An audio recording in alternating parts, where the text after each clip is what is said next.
Hi friends, അപ്പോൾ ആഗ്രഹക്കോട്ട വിശേഷങ്ങളുടെ 4ാമത്തെ വീഡിയോയിലേക്ക് എല്ലാവർക്കും സ്വാഗതം.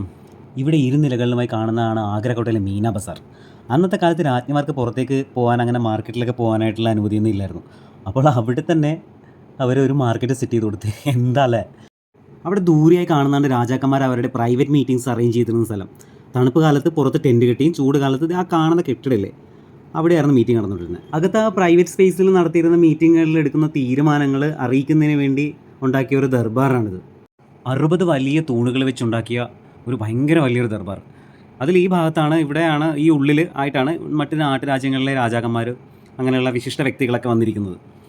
എന്നിട്ട് ഈ ഭാഗത്ത് ഇവിടെ രാജാവ്, ഈ ജനലഴിക്കുള്ളിൽ രാജ്ഞിമാർ, പിന്നെ അത് ഈ ഭാഗത്ത് ഈ ഒരു പീഠത്തിലായിട്ട് മന്ത്രി ഇരിക്കും.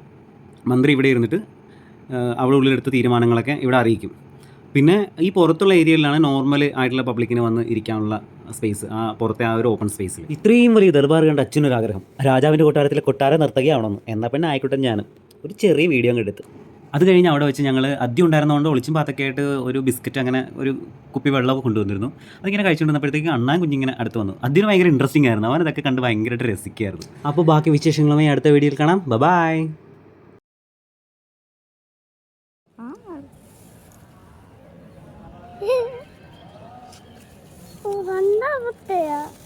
അത് എനിക്ക് ഇച്ചിരി വെച്ചേക്കണേ. എന്റെ കയ്യിൽ പിടിച്ച് കടിച്ചിട്ട് പോയി.